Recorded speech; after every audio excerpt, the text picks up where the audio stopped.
Entrelazadas entre sí, ¿ok? Están entrelazadas entre sí. Una situación muestra un gran milagro de sanidad y la otra un gran milagro de resurrección. Una mujer va a recuperar su salud y va a ser llevada a poder continuar su vida. Y la otra es otra mujer, pero es una niña pequeña. Ella sí va a perder la vida por falta de salud, pero solamente también por fe será resucitada y llevada a continuar la corta vida que tenía. Es algo maravilloso que el Señor va a obrar sobre dos mujeres. En Reina Valera, si tú vas a esos capítulos del 40 al 56, a ese capítulo 8 y los versículos 40 al 56, lo vas a ver titulado La hija de Jairo y la mujer que tocó el manto de Jesús. Y en los evangelios sinópticos lo puedes encontrar en Mateo 9, del 18 al 26, y Marcos 5, 21 al 43. Y hoy nos vamos a apoyar precisamente en el evangelio también de Marcos, para ir complementando el de Lucas. Vamos a apoyarnos en Marcos, ¿sale? Y vas a encontrar, para que no te confundas, lo que hice ahora es poner en amarillo. Aquí, si ven, está en blanco el versículo, ¿vale? Y en los versículos adicionales que vamos a ir tomando de Marcos, vamos a ver Levítico, te los voy a poner aquí en amarillo, ¿sale? Aquí los vas a encontrar en amarillo. Entonces te vas a dar cuenta, cuando esté en amarillo abajo, tienes que ir a tu Biblia a moverte. Y ya cuando esté en blanco, vas a seguir en Lucas 8, ¿sale? En versículo a versículo, ¿sale? Muy bien. ¿Quién quiere empezar leyendo el 40, por favor? Cuando volvió Jesús, le recibió la multitud con gozo, porque todos le esperaban. Amén. Dice la Escritura que cuando volvió Jesús, estaba en una multitud ya, ¿no? Ahí, esperándolo para recibirlo, ¿no? Con gozo. Todos lo esperaban, dice. Y yo te diría, ¿de dónde volvió Jesús? ¿Quién se acuerda? ¿De dónde estaba volviendo Jesús? No. La semana pasada, ¿recuerdan? Que vimos el gadareno, ¿no? Los demonios, el endemoniado gadareno, o los dos gadarenos que estaban endemoniados conforme a lo que dice Mateo, ¿no? Que vimos también que es cierto. O sea, no es que se contradiga. Que Lucas y Marcos hablen de un endemoniado gadareno es porque están describiendo solo la situación que pasó con uno que fue el que tenía la legión de demonios en él y que se arrepintió después y que quería seguir a Jesús, ¿recuerdan? Es por eso, pero sí había dos, nada más que Lucas y Marcos se enfocan solo en ese, en el hombre que respondió, en el hombre, ¿no? Que después el hato de cerdos que estaba allá, allí fueron los espíritus para ser despeñados, ¿recuerdan? En un abismo, ¿ok? Bueno, volvía de ahí el Señor Jesús, ahí estaba, ¿no? Estaba volviendo de ver precisamente al endemoniado gadareno. Entonces yo te diría, el Señor está tomando nuevamente una barca, ya vio al gadareno, lo liberó y va de regreso, ¿sí? Vuelve a regresar al otro lado nuevamente de la orilla. Eso nos deja ver, ¿recuerdas? Solo fue por el gadareno. Solamente, ¿a qué fue a Gadara? Únicamente fue a ver a ese hombre y se regresa. Y fíjate, Marcos nos va a dar un poquito más de detalle de esto, de dónde viene el Señor Jesús. Marcos 5:21. Ahora lo tienes en amarillo, quiere decir que vas a tu Biblia, por favor, y encuentras Marcos 5:21, ¿ok? Marcos 5:21. Ahora, hermano Marco. Pasando otra vez Jesús en una barca a la orilla, se reunió alrededor de él una gran multitud y él estaba junto al mar. Ok, nos da más detalle, ¿ya vieron? Pasando otra vez Jesús en una barca a la otra orilla. O sea, quiere decir que volvió a embarcarse. Recuerdan, primero tomó la barca y fue cuando calmó la tempestad. Esa barca donde iba dirigiéndose a Gadara, al otro lado, de repente la tempestad, ¿no? Los azotó y fue cuando nuestro Señor Jesús obró ese milagro maravilloso y calmó y le habló a a los vientos y a las olas y las calmó. ¿Se acuerdan? Llegó a Gadara, llegó a la orilla y entonces es cuando libera, exorciza al gadareno, ¿no? A los gadarenos y al gadareno que tenía la legión de espíritus. Y una vez terminado esa labor, vuelve a tomar, ¿no?, la barca. O sea, imagínense qué actividad de nuestro Señor. Regresando otra vez, aquí nos lo dice, ¿no?, a la otra orilla. Y se reunió alrededor de él una multitud que estaba junto al mar, que recordemos que era el mar de Galilea, que no es un mar, sino es un lago, ¿no? Es de agua dulce, pero con las características tan grandes y con el oleaje, pues muchos lo conocen como mar también de Galilea, ¿sale?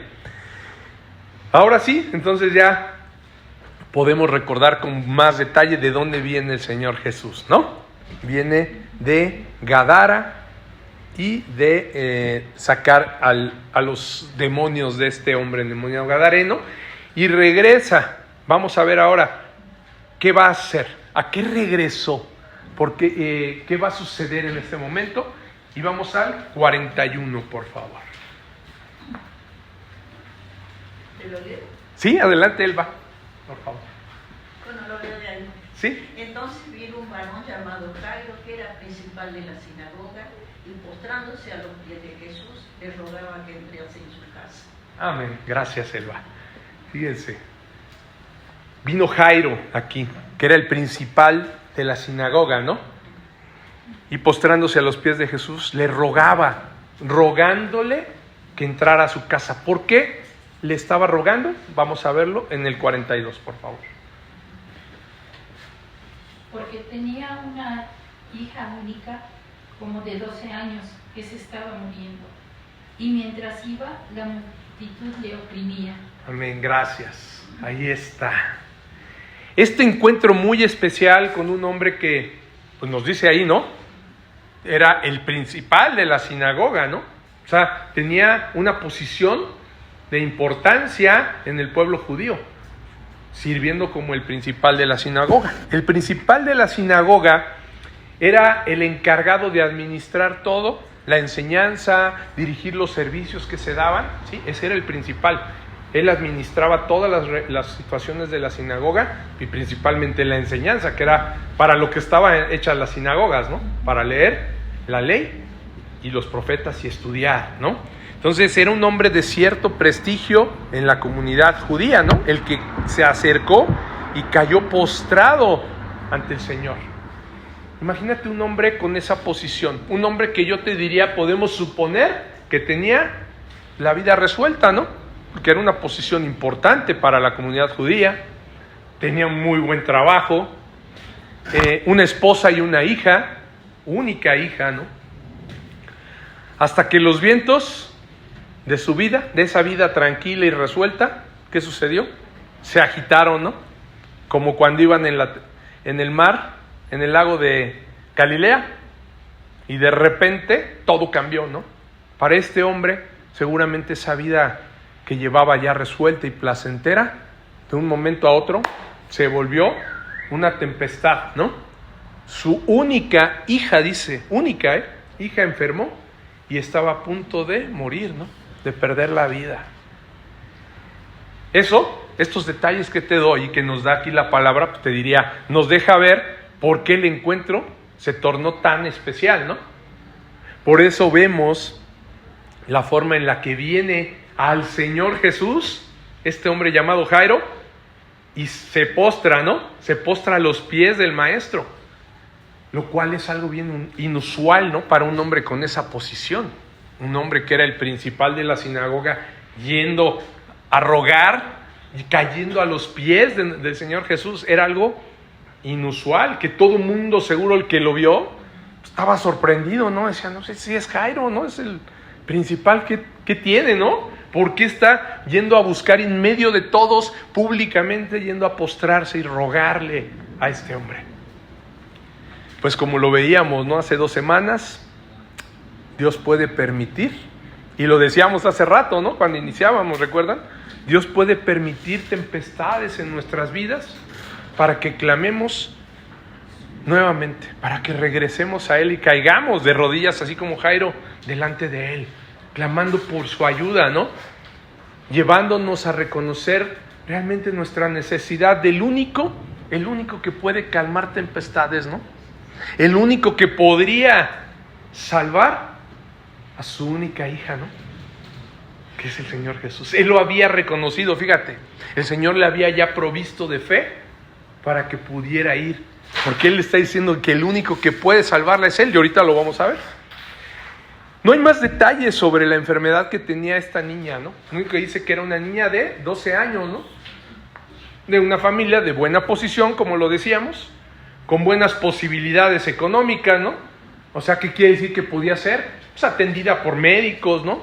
Tener todos los cuidados, pero que aún así estaba al borde de la muerte ahí. Pero independientemente de la enfermedad, amado, y de la posición económica, yo te diría, sabemos que cualquier padre, al ver a sus hijos en esa situación, es lo más angustiante, ¿no? Es la situación más angustiante que puedes sentir. Que un hijo se te esté muriendo, ¿no? Imagínate. Que un hijo se te esté... Y luego, además, tu única hija, ¿no? Era su única hija, era su única posibilidad de tener, pues, una descendencia, ¿no? Mayor, que su familia siguiera, ¿no? Adelante, ¿no? Que pudiera tener nietos, continuar con esa descendencia que a todos les gustaba, ¿no? Anhelaban. Y nos sigue, ¿no? Gustando. ¿Quién no quiere hoy tener hijos para después tener tus nietos y que siga tu nombre, tu apellido, ¿no? Tu familia teniendo descendencia, ¿no? Pues aquí estamos hablando de que era la única oportunidad que él tenía. Si moría su hija, que era la única, ya no iba a tener ni gozar de nietos, ni de gozar de más, ¿no? Todo esto estaba pasando y por eso este encuentro era tan especial. Y nos damos cuenta que el Señor Jesús venía precisamente otra vez, ¿se dan cuenta? A atender esta gran emergencia. ¿Por qué salió el Señor Jesús de inmediato una vez que dejó al Gadareno? Y se vino de nuevo al otro lado otra vez de la orilla, porque él ya sabía que había una emergencia que atender, que esta niña estaba a punto de morir. ¿Se dan cuenta? Como ya lo tiene todo él predestinado, él ya vio, él ya había visto todo. Para los discípulos era como que el itinerario de Jesús era así como que medio, yo me imagino así de arrebatado, ¿no? A ver, ya llegamos de un largo viaje, todo lo que nos pasó para cruzar una tempestad, casi nos morimos, para que llegue, expulse a los demonios y de inmediato, en lugar de quedarse a seguir predicándole a los demás de Gadara, dice, no, vámonos, tomen nuevamente la barca, ¿no? Yo imagino que apenas estaban poniendo sus cosas cuando, ¿qué no nos vamos a quedar? No, vámonos de nuevo, ¿no? Ay, otra vez, ¿no? Y al mar otra vez, no, si venimos de la tempestad, ¿no? Yo creo que ya iban así como, bueno, pues, pero confiando en el Señor, ¿no? ¿Quién iba a tener ya miedo de volverse a subir una barca yendo él ahí? No, pues mándenme a donde sea, ¿no? Viene el Señor, el que le manda a las aguas, a los vientos y además le obedecen, ¿no? Pues ahí van de nuevo, ¿no? Ahí van a atender la emergencia y pues hoy por eso nos damos cuenta que esa vez no se quiso quedar en Gadara. Él ya sabía que tenía que pasar al otro lado a ver a la hija de Jairo, esta pequeña de 12 años. ¿Sí? ¿Qué dice? Y lo vemos aquí, ¿no? Por ejemplo, como dice en el 42, ¿no? Y mientras iba, la multitud le oprimía, ¿no? Dice, por esa razón el Señor Jesús de inmediato decidió ir, ¿no? Perdón, aquí ya me perdí un poquito. Sí, vamos en el 42. No, sí. Sí, 42, ¿no? 42. Ok, aquí vemos precisamente eso, ¿no? Tenía una única hija, como de 12 años, que estaba muriendo. Y mientras iba, la multitud le oprimía, ¿no?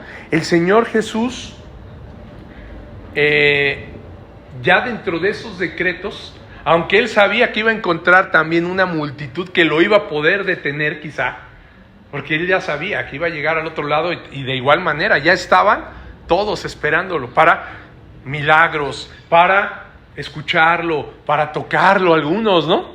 Algunos nada más con el hecho de tocarlo, como lo vamos a ver ahorita. Pero el Señor Jesús sabía que iba a pasar y tenía todo exactamente bien planeado, y ahora lo vas a ver. Antes de seguir, quiero que revisemos más detalles y precisamente vamos a Marcos 5, versículo 23. Fíjate. Y le rogaba mucho diciendo: mi hija está agonizando, ven y pon las manos sobre ella para que sea salva y vivirá. Para que sea salva y vivirá. Fíjate. ¿Qué podemos ver?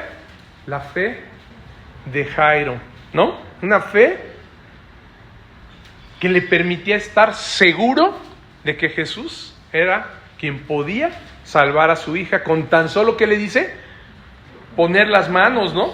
Dice, ven y pon las manos sobre ella para que sea salva y vivirá, ¿sí? Y dice que le rogaba mucho, ¿no? Le rogaba mucho. Yo te diría, amado, esa misma fe que vemos en Jairo es la fe que nosotros debemos de tener ante las situaciones. Y de la misma manera en que está Jairo, dice que le rogaba mucho a los pies. ¿Recuerdan que Lucas dice que se llegó y se postró a los pies de Jesús? Y aquí Marcos nos dice, y le rogaba mucho. O sea, no nada más le dijo una vez, ¿no? Por favor, ven y pon las manos en mi hija. De esa manera, nosotros también debemos de orar por nuestros hijos, amado. Y rogarle mucho por nuestros hijos. Con esa fe y esa seguridad de que el Señor, ¿qué? Los puede salvar. Así como le dijo Jairo, ella, pon tus manos sobre ella para que sea salva y viva y vivirá.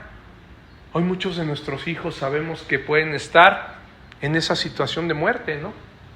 ¿Por qué? Porque sabemos que el producto del pecado, ¿no? Que es para todos, no se trata de que sean buenos o no, simple y sencillamente es que no ha recibido el perdón del Señor, pues está en situación de muerte, ¿no?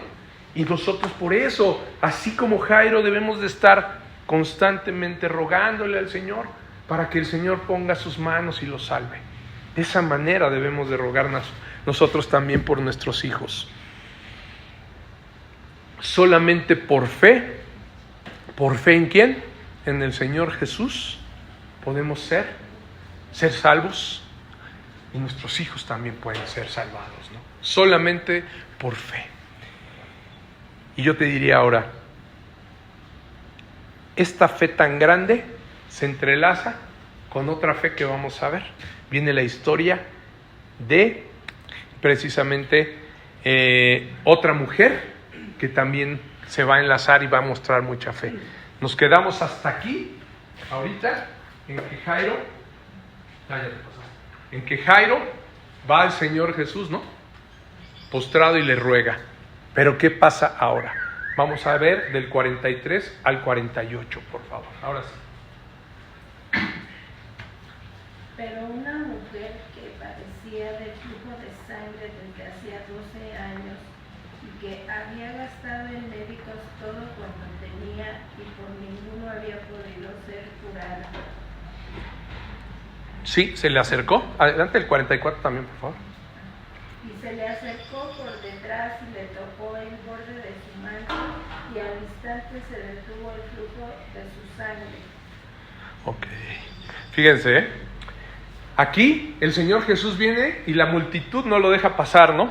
Y entre toda la multitud ahí va Jairo, pues yo me imagino desesperado, ¿no? Como diciendo, yo creo que Jairo iba abriendo, ¿no?, paso y quitando a todos, porque a lo que le urgía a Jairo, ¿qué era? Que fuera rápido el Señor, ¿no? Su hija estaba a punto de morir, agonizaba, ¿no? Dice la palabra, estaba agonizando, o sea, ya no estaba nada más enferma, ya estaba por morirse. Y en ese momento, la multitud, queriendo todos tocar al Señor Jesús, lo estaban esperando, pues, ¿cómo lo iban a dejar, no? Si estaban ahí, estaban esperando a que llegara, estuvieron ahí, no sé, no dice detalles, pero pues no cuánto dura un viaje, ¿no? Desde Gadara y cruzar todo el lago, y ahí estaban esperándolo, pues no lo querían dejar ir, ¿sí? Impidiéndole pasar. Pero en ese momento, precisamente, esta mujer que dice que tenía 12 años, ¿no? De enferma.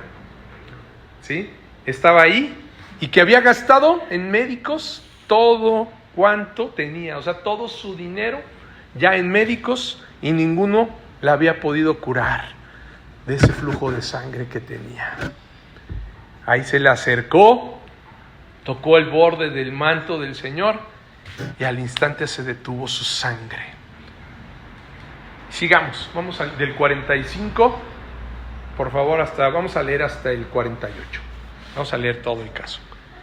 45. Entonces Jesús dijo: ¿quién es el que me ha tocado? Y negando todos, dijo Pedro y los que están con él, y los que con él estaban: Maestro, la multitud te aprieta y oprime, y dices: ¿quién es el que me ha tocado? Pero Jesús dijo: alguien me ha tocado, porque yo he conocido cómo ha salido poder de mí.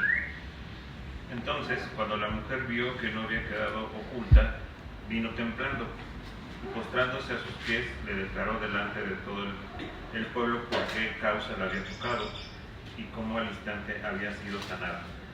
Y él le dijo: hija, tu fe te ha salvado, ve en paz.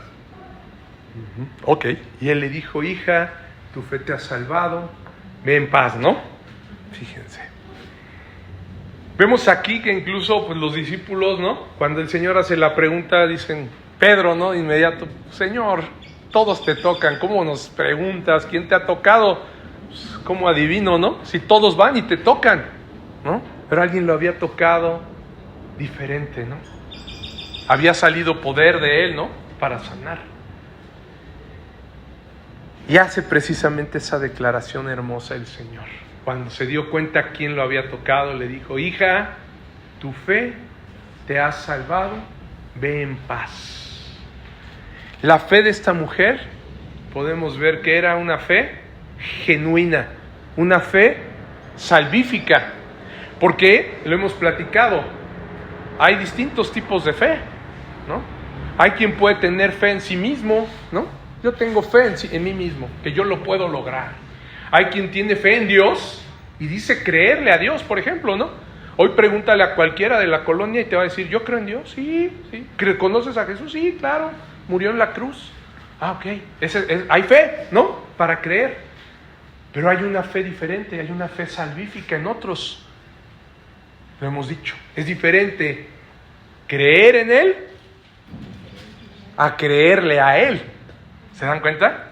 Quien cree en Él, como los mormones, los testigos de Jehová, los católicos, dicen: yo sí creo en Él, sí, está en la cruz, Él es.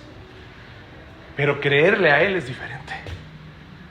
Porque creerle a Él es creer en lo que dice su palabra. No importando mis creencias propias, ¿no? Si a mí me parece o no me parece la palabra. Pero cuando yo digo: no, esto no me parece, sí creo en Dios, ¿no? Pero no le creo a Dios. No. Yo no entiendo por qué el Señor tiene que hacerlo así.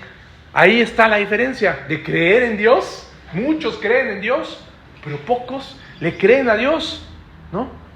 Pocos están en verdad decididos a creerle a Él, a pesar de que no nos parezca, ¿no? A ser obedientes, a hacerlo. Eso es lo que significa hacerlo Señor de mi vida. Señor, yo no sé por qué quieres que aviente la red, ¿recuerdan, Pedro? Si ya no hay nada que pescar, más en tu palabra echaré la red. O sea, a mí no me parece, yo soy pescador experto, a mí no me vengas a contar que va a haber peces, porque ya estuve toda la noche y no hubo nada. Pero como tú lo dices, yo lo hago, ¿no? Aunque a mí no me parezca. Y ahí es donde viene la bendición, ¿se dan cuenta? Esta fe que te estoy diciendo es esa fe de esta mujer. Es una fe para salvación, una fe salvífica. Por eso el Señor le dice: hija, ¿te das cuenta? Ya la llamó hija. No le dijo: mujer, vete, ¿no? Tu fe te salvó. No. Es muy diferente a muchos otros casos, ¿no? Que vimos donde el Señor algunos sana, salva. Pero en este caso de ella, ya le está llamando hija. ¿Cuándo somos hijos de Dios? Cuando nos hemos arrepentido, cuando hemos vuelto a nacer, dice Juan que Él nos da potestad de ser hechos hijos de Dios. ¿Se dan cuenta? Entonces en ese instante el Señor vio que esa fe no nada más era una fe que la iba a sanar, sino que la iba a salvar. ¿Se dan cuenta? Esa fe la salvó, por eso le dice: hija, tu fe te ha salvado, ve en paz. Ahí ya esta mujer había recibido fe salvífica por parte de Dios y ya era hija, ya salvada, ¿sí? Yo te diría, curiosamente el Señor Jesús parece que es sorprendido, ¿no? Como, ¿quién me tocó? Hizo, ¿no? Así parece sorprendido, ¿no? Y hace un alto ante la emergencia de Jairo, ¿no? Que tenía que ir a atender a la niña que estaba muriendo. El Señor se detiene, ¿no? Yo creo que igual, yo me imagino al pobre de Jairo diciendo: ¿y ahora qué? ¿No? Y ahora los pone a adivinar a ver quién lo tocó. No, pues de tanta gente, no, pues ya, mi hija se va a morir, ¿no? ¿Se dan cuenta? Ahora van a adivinar quién tocó al Señor después de que tantos lo tocaron. El Señor lo hizo precisamente porque estaba constatando que la otra mujer a la que Él venía a sanar también, ¿sí? A la que venía a sanar, estuviera allí en ese momento. Lo quería hacer público. O sea, Él ya también dentro de su plan sabía que esa mujer se iba a topar en su camino, ¿no?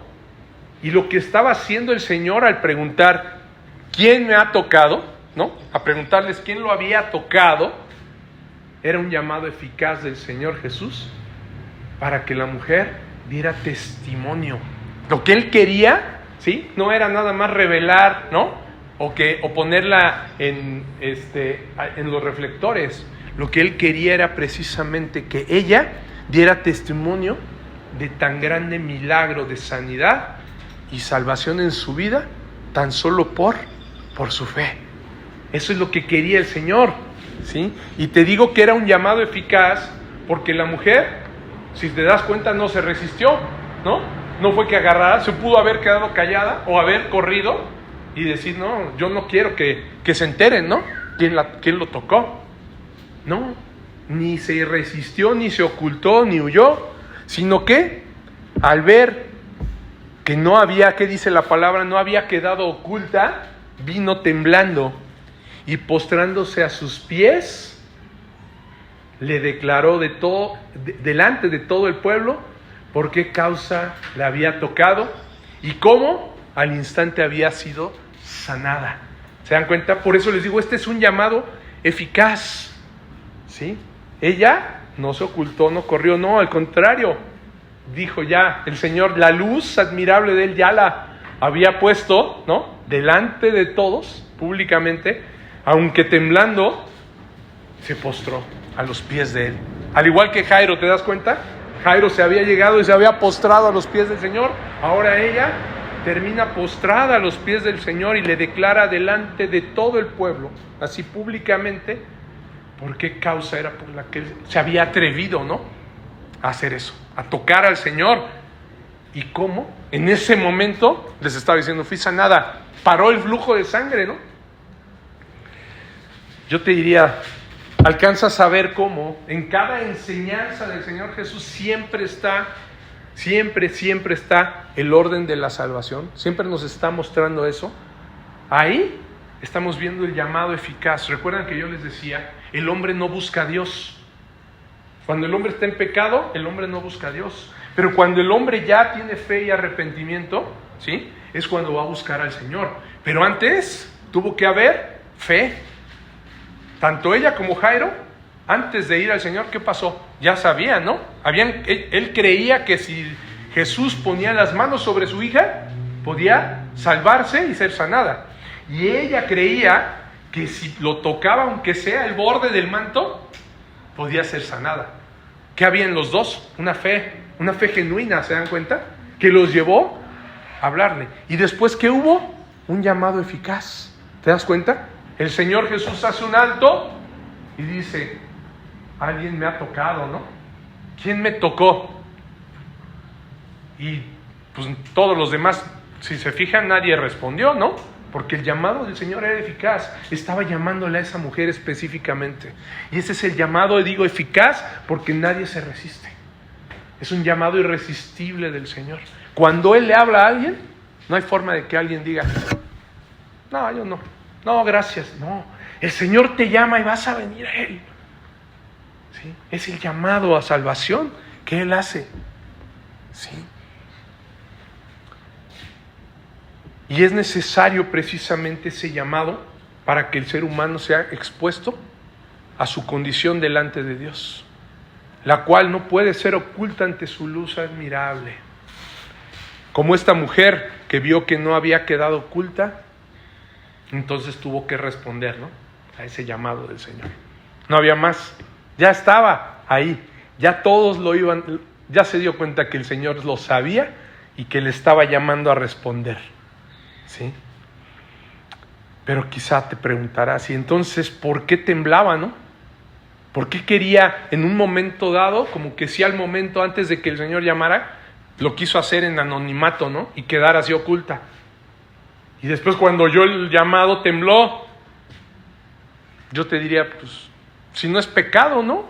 Querer ser sanado no está mal. Todos debemos de buscar, ¿no?, nuestro bienestar también. No está mal buscar ser sanado,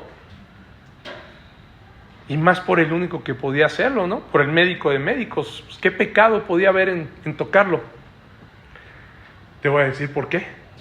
Ella se sentía avergonzada por haber tocado al maestro siendo inmunda, de acuerdo con la ley, por causa del flujo de sangre. Recuerden que ellos estaban bajo la ley, y ¿qué pasaba cuando una mujer tenía flujo de sangre? Era considerada inmunda, ¿no? Acompáñame para que lo entendamos bien. Levítico 15, 25 a 28. Porque yo te diría, pues, ¿qué tenía de malo, no?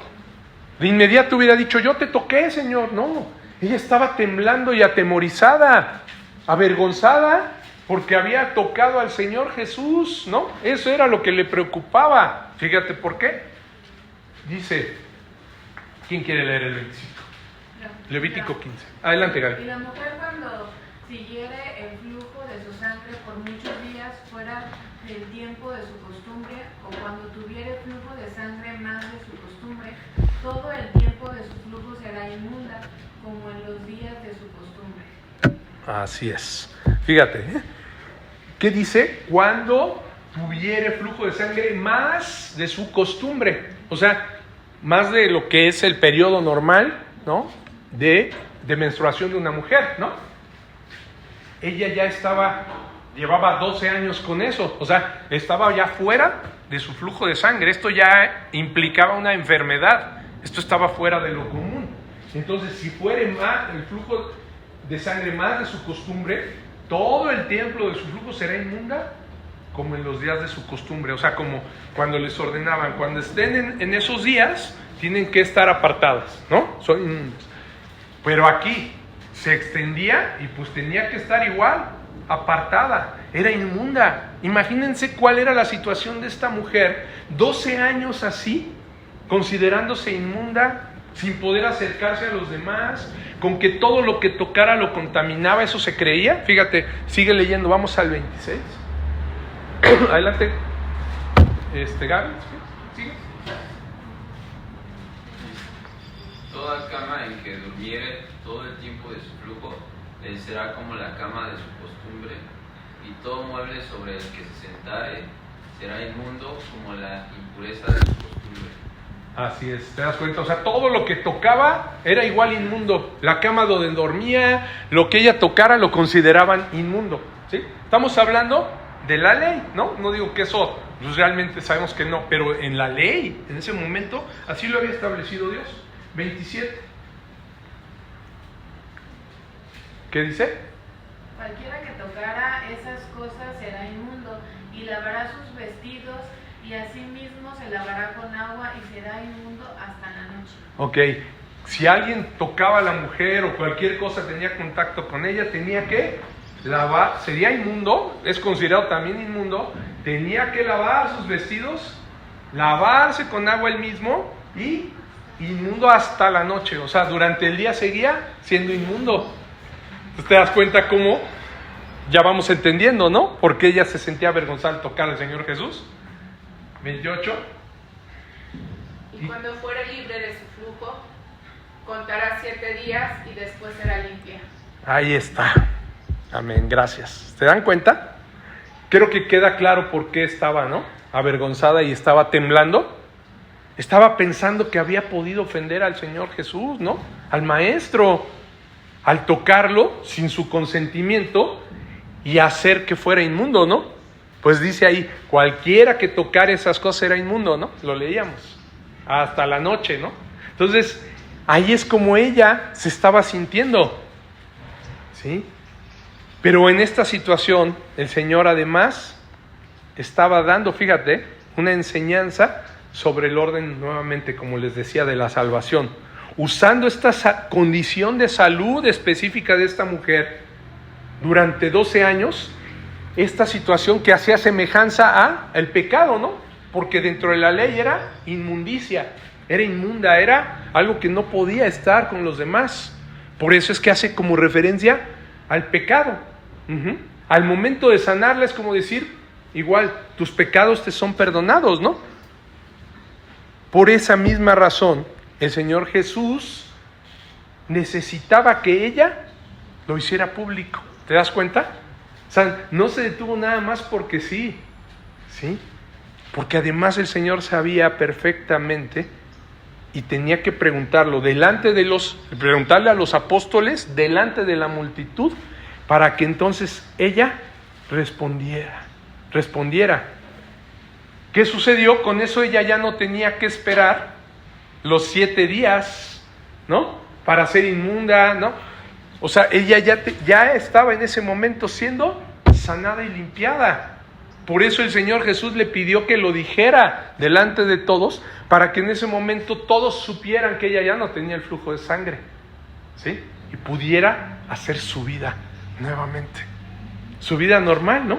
Poder participar en el culto público nuevamente en el templo. Las mujeres no podían en esa etapa, cuando tenían flujo de sangre, entrar al templo. Ahora, ¿qué le está diciendo? Ya puedes ir a adorar a Dios. ¿Pero por qué las consideraban inmundas? Porque, pues recordemos que era otra época, la higiene era diferente, ¿no?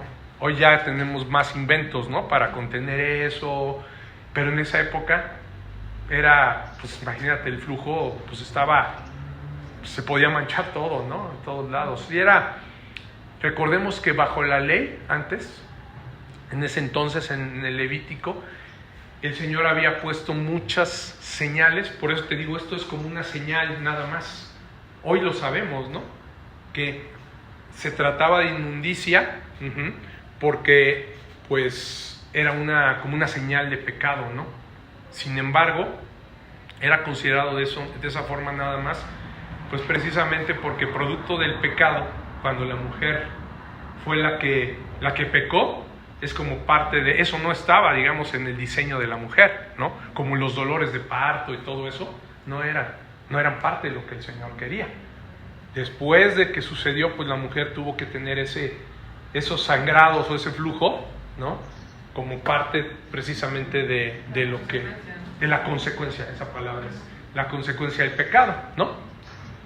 ¿Sí? Es por esa razón que así lo consideraba el Señor.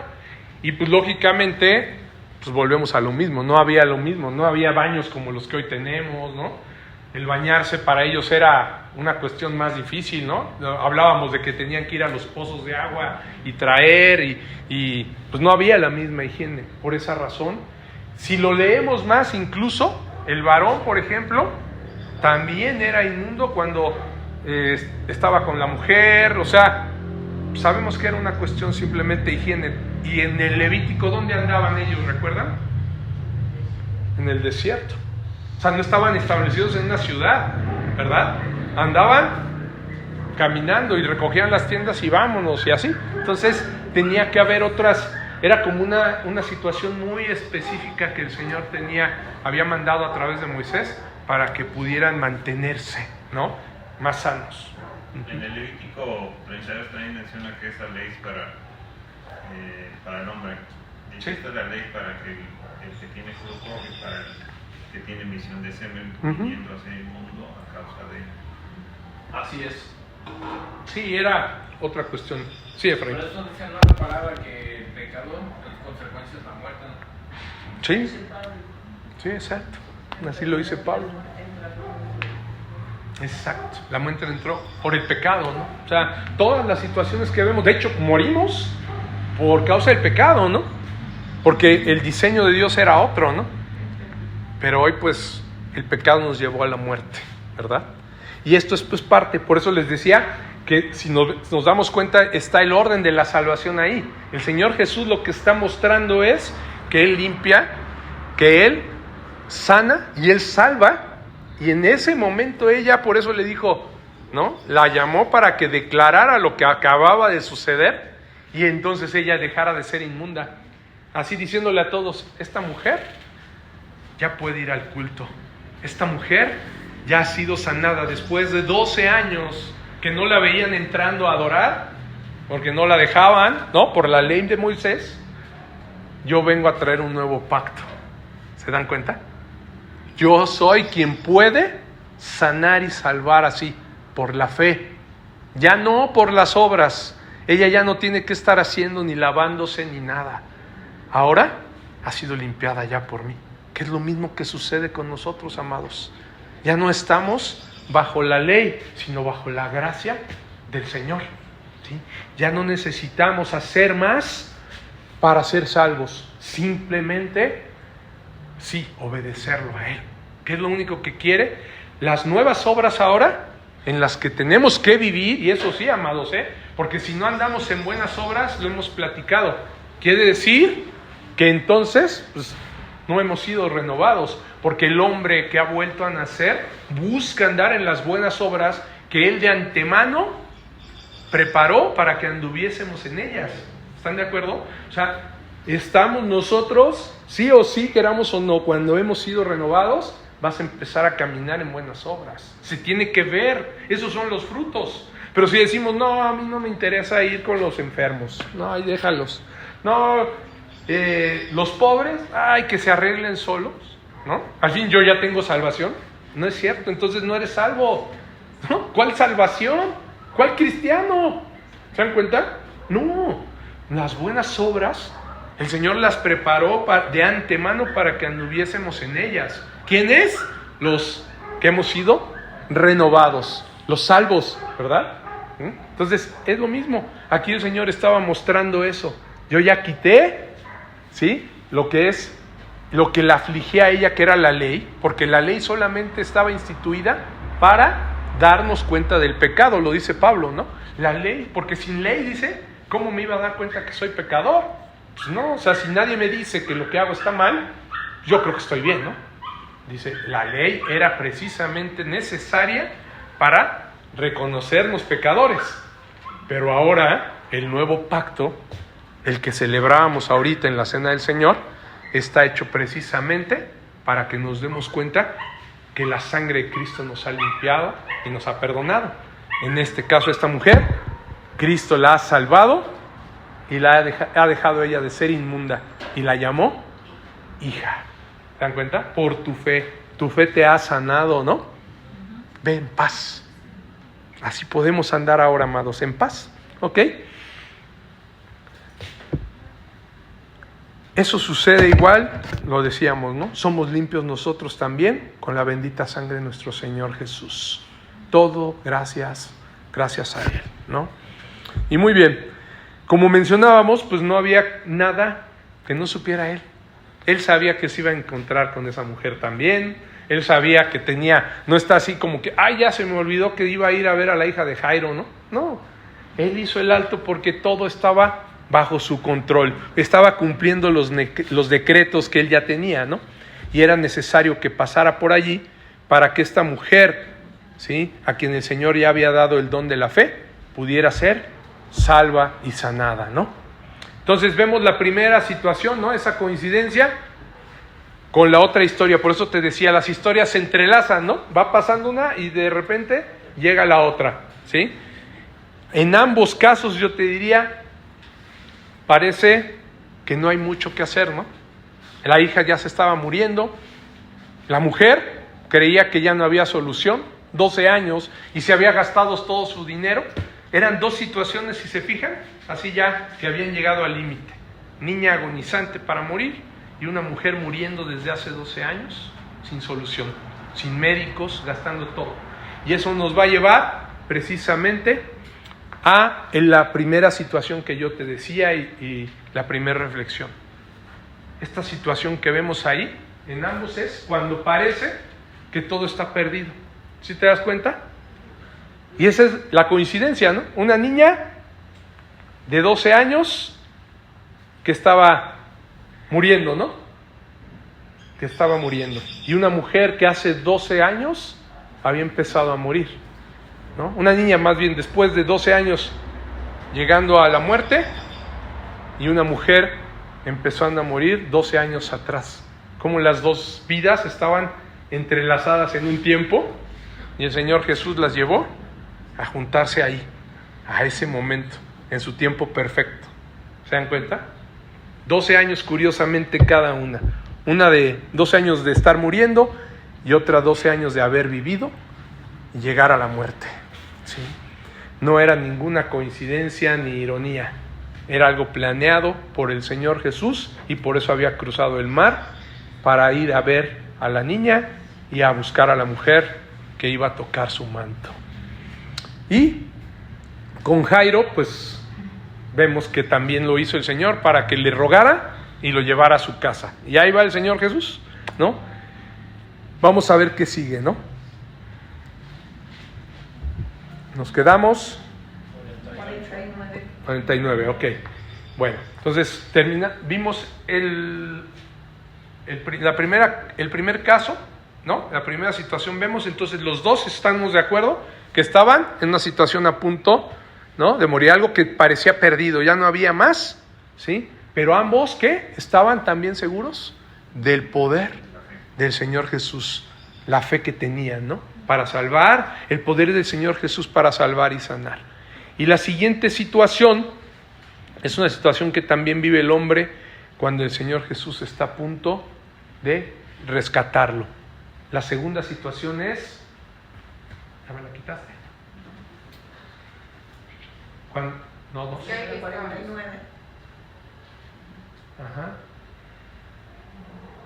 Ahí. Cuando parece que todo empeora, ¿sí? Estamos a punto de recibir la bendición.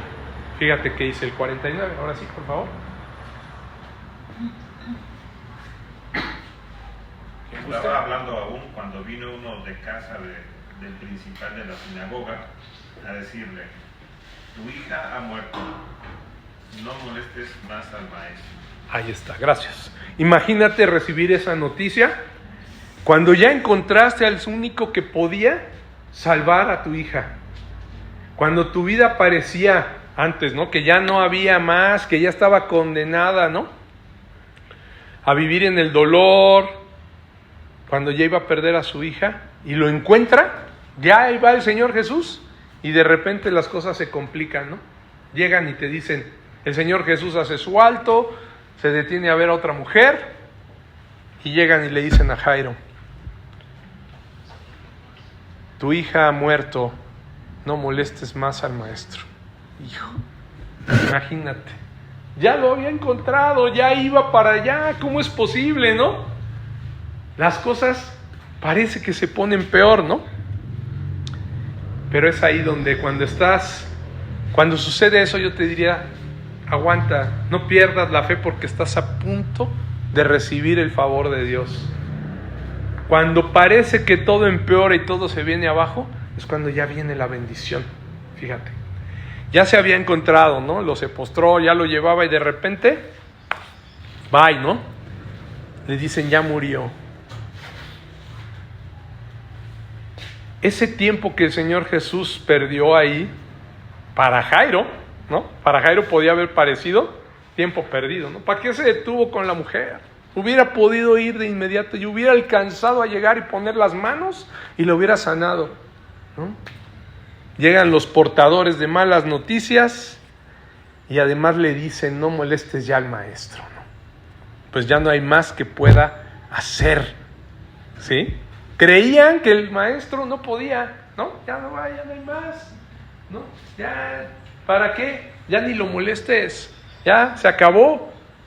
Yo te diría, esa situación es muy común para todos cuando hemos recibido la salvación del Señor, ¿no? Cuando te has arrepentido y clamado a Él por salvación, van a llegar portadores precisamente de malas noticias, que te harán sentir que todo empeora, ¿no? Que no eres digno de recibir las promesas del Señor Jesús. Y te va a invadir el temor, ¿no? Incluso llevándote a pensar que, híjole, estaba mejor antes, ¿no? Antes, cuando no era cristiano, cuando no vivía para el Señor, me iba mejor, ¿no? Yo estaba mejor antes. Antes tenía dinero, antes tenía cosas, y ahora parece ser que en cuanto lo recibí, ahora ya es más, ni mi familia ya me quiere hablar, ya mis amigos ya no me quieren invitar a las fiestas, ¿no? Así pasa. Cuando todos hemos apenas recibido al Señor, van a llegar muchos embates, ¿no? Del enemigo, ¿sí? Que te van a tratar de decir, regrésate al mundo, ¿qué haces ahí? Allá estabas mejor, ¿no? Vente a gozar del mundo, ¿no? Incluso pueden venir los ataques de tu misma familia, ¿no? O de gente cercana a ti que te van a tratar de hacer dudar de tu fe. No, ¿para qué vas con los cristianos? No, nomás te van a tener ahí, no, te van a sacar el dinero, ¿no? Como he visto a muchos, ¿no? Que creen que los pastores se hacen ricos. Bueno, habrá congregaciones donde sí, sabemos que no son realmente, son lobos vestidos de ovejas, ¿no? Pero que ya, no sé con quién lo platicaba, con Joaquín, ¿no? El domingo pasado, ¿no? Muchos diciendo, no, ¿para qué le das tu diezmo, no? A la iglesia, ¿no? Porque el pastor se ponga a trabajar. Y le digo, como si el pastor no trabaja, o qué es lo que hace, ¿no? Te estás haciendo nada más, ¿no? O sea, que se vaya a trabajar y dáselo a los pobres, dáselo. Pues no, volvemos a lo mismo, gente que cree en Dios pero no le cree a Dios. Dios dice, llevad los diezmos al alfolí, pues es llevar los diezmos al alfolí, y haya siempre comida en mi casa, pues eso es lo que tenemos que hacer. No es como, no, a mí me parece mejor que mi diezmo se lo voy a ir a dar a tal, y mi diezmo se lo voy a dar, no, porque tu diezmo no, se lo tienes que dar al Señor, y el Señor se encargará de administrarlo, como es el orden que Él puso. Él no le dijo, cada quien haga como quiera, ¿no? Lo que me vaya a dar, vaya y hágalo. Pues no, porque sabe que el hombre se iba a corromper, ¿no? La mayordomía, exactamente, la tienes que, pues se respeta, ¿no? O sea, simplemente lo dice el Señor. Entonces, de esa manera, fíjense cómo va a pasar, ¿no? Aquí le están diciendo lo mismo, están queriendo hacer dudar a Jairo de su fe, ¿no? Pero yo te diría, amado, el Señor Jesús ya te oyó y ya te dio potestad de ser hijo. No dudes. Si tú ya volviste a nacer, si tú ya lo reconociste, a pesar de lo que pase, a pesar de quien venga, a pesar de quien te ataque, el Señor no te va a dejar. Él ya te dio potestad de ser su hijo y no te va a dejar en ningún momento. Y te va a decir algo que le dice a Jairo en el 50. Fíjate. Muy fuerte, alguien que lo lea con voz fuerte. Viéndolo, Jesús le respondió, no temas, cree solamente y serás salva. Amén. Jesús le respondió, ¿qué? No temas, ¿no? No los oigas. O sea, imagínate, Jairo, yo imagino que en el momento que le dicen, ya se murió, ya no molestes al maestro, ha de haber querido ya, híjole, se ha de haber sentido así, ya para qué, ¿no? Ha de haber querido llorar. Y en ese momento el Señor Jesús le dice, no temas. Y eso es algo que nos repite el Señor una y otra vez en su bendita palabra, ¿no? No temas. Recuerdan que habíamos estado juntando, algunos dicen que hay 365 veces que el Señor manda esto, que este es el mayor mandamiento que da. No los he encontrado. Yo he encontrado, ¿cuántas, Evelyn? Te mandé, como 160, ¿no? Por ahí, 170. Pero que sí dice el Señor, no temas, no temáis, no temas. A cada rato lo está repitiendo en la palabra de Dios. Y sí, yo he encontrado 160 y tantas, ¿no? Veces. El amor, el temor que es enemigo. Así es, también, ¿no? Cuando dice que el perfecto amor echa fuera el temor, ¿no? Cuando les dice a Josué, no temas, ¿no? No les teman, vayan, adelante, yo estaré con ustedes. Esto mismo, fíjate, ahí está uno más del mandamiento del Señor que le está haciendo a Jairo. No temas, no temas, no les creas a ellos, créeme a mí. Cree solamente y serás salva, solamente por fe. ¿Te das cuenta? Eso es lo que significa, ¿no? Cree solamente pon tu fe en mí, solamente cree en lo que yo te voy a decir, en lo que yo puedo hacer y serás salva, ¿sí? Imagínate al Señor Jesús pidiéndote que solo te enfoques en Él, que solo pongas tu mirada en Él, en esa situación que estés pasando, en una situación así de dura, que el Señor te dice, no temas, mírame a mí, solo cree en lo que yo digo, no creas en lo que te dicen los demás, no creas en los que te están haciendo creer que tu hija ha muerto, no les creas, solo cree y va a ser salva. Fíjate en mí nada más, no en las palabras engañosas del mundo que te van a tratar de infundir temor ante el nuevo camino que puedes andar con Él, ¿sí? Así pasa, ¿no? Lo que les decía, cuando empezamos a andar en el Señor, te tratan de meter miedo, de meter duda, de que tu fe no esté firme para que no camines con Él. Pero no es verdad. El Señor te dice, fíjate en mí, cree nada más, cree, camina conmigo. Y no solo eso, ahora fíjate qué es lo que hará delante de los que se burlen de tu fe y de su palabra, Fíjate, o sea, ahí, ¿qué sigue en el 51? Fíjense, no nada más el Señor te dice, veme a mí, no temas, yo lo voy a hacer, sino además, toma más acción, Algunas veces decimos, ¿por qué el Señor no actúa? Fíjate qué va a hacer. Entrando en la casa, no dejó entrar a nadie consigo, sino a Pedro, a Jacobo, a Juan, y al padre y a la madre de la niña. El Señor Jesús no dejó que entraran más personas con Él, más que Pedro, Jacobo y Juan, ¿no? Y sus papás, ¿no? Los papás de la niña. ¿Y qué dice ahora el 50 y lloraban todos y hacían lamentación por ella, pero él dijo, no lloréis, no está muerta, sino que duerme. Y se burlaban de él, sabiendo que estaba muerta. Mas él, tomándolo de la mano, clamó diciendo, muchacha, levántate. Amén. Entonces, ahí, vamos a verlo ahí. ¿Se dan cuenta? Se estaban burlando, ¿no? Pero el Señor no permitió esas burlas ni nada. Le dice, tomándola, cuando todos estaban llorando, Él les dice, no lloréis, no está muerta, ¿no? Está dormida. Y los demás burlándose, ¿no? Sabiendo que Él estaba, pues está muerta. O sea, ¿cómo este hombre se atreve a decir, ¿no? Que no lloremos, está muerta, y se burlaron, ¿no? Luego, primero estaban llorando y después burlándose, ¿no? Fíjense cómo pasan los estados del hombre. Según estaban llorando por la niña, pura hipocresía, ¿no? Porque al momento después burlándose del Señor Jesús. O sea, no que estaban tristes y después pasan a estar como burladores, ¿no? Perdón, hablo mucho. Adelante. Es que se lo estaba diciendo un colega, también otro de la sinagoga, un poderoso. O sea, Jairo era un principal, muy poderoso en la sinagoga. Y otro poderoso, que era colega de él, es el que le está diciendo, ya no molestes al maestro, tu niña muerto.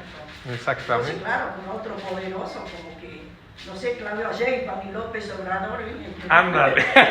Más o menos, sí. el mismo poder. Sí, otro hombre poniendo ya nada más sobre su conocimiento limitado, ¿no? Diciendo, si ya está muerta, pues ya qué va a poder hacer, ¿no?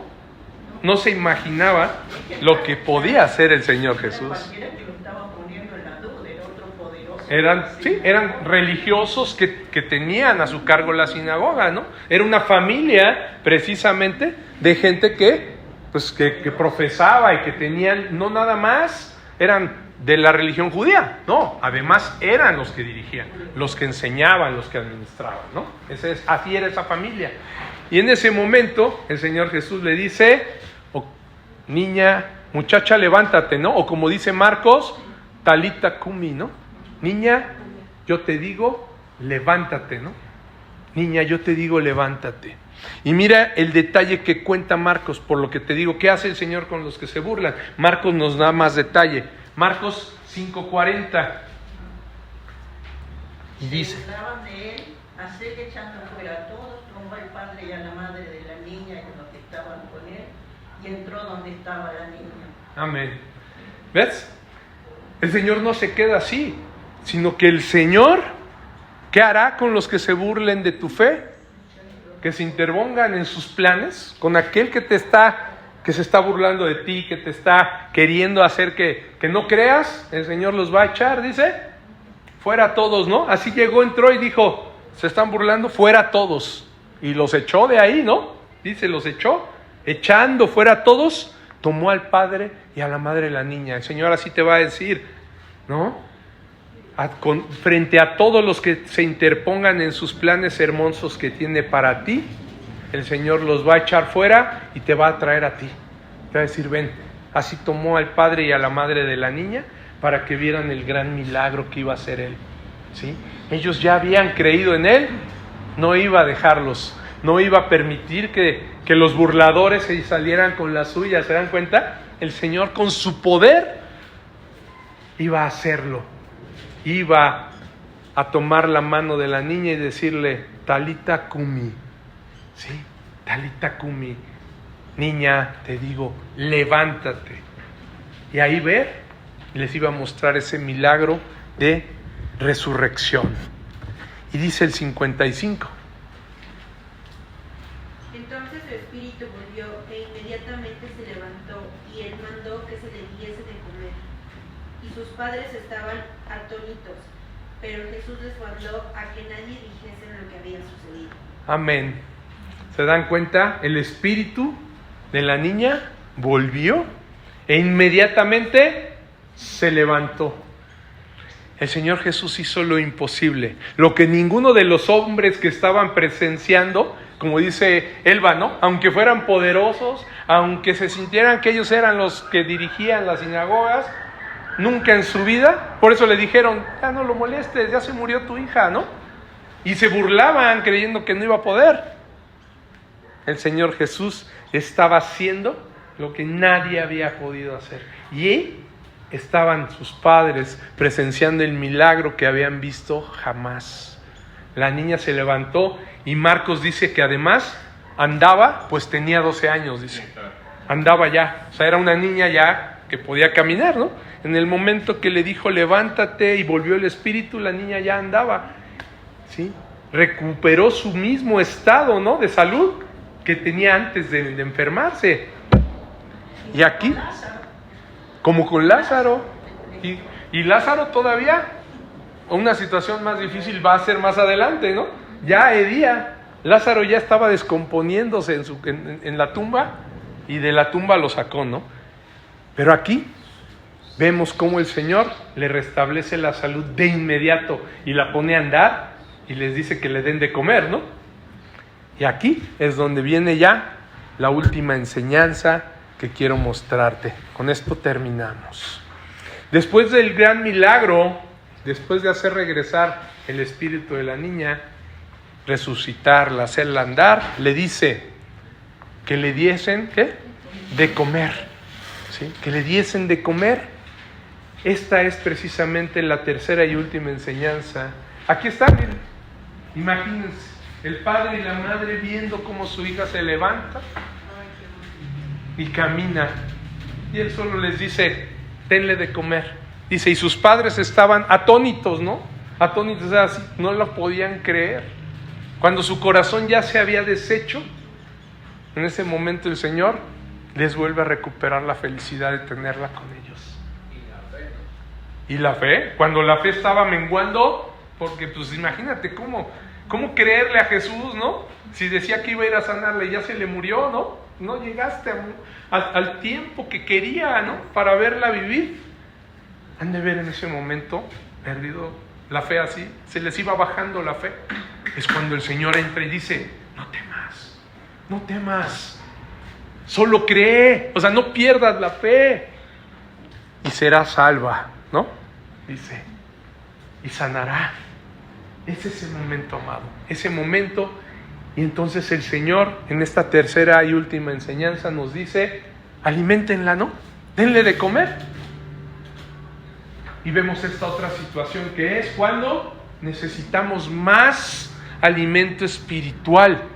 Una vez que hemos sido sanados, una vez que hemos sido salvados por el Señor, una vez cuando tú empiezas a caminar con Él y lo conoces, ¿qué crees que es lo que más necesitas? Eso, comer, alimentarte de su espíritu, de las cosas de Él. Una vez que hemos sido resucitados y levantados, porque sabemos bien, ¿no? Que todos estábamos muertos, ¿no? Lo decíamos, muertos en delitos y pecados. Lo dice Efesios 2:1. Y Él os dio vida a vosotros cuando estabais muertos en vuestros delitos y pecados. Y Efesios 2:5, 4 adelante dice, aún estando nosotros muertos en pecados, nos dio vida juntamente con Cristo. Por gracia sois salvos. Amados, nosotros estábamos muertos en delitos y pecados y un día el Señor llegó y como a esta niña le dijo, levántate y anda. Así lo hizo con nosotros.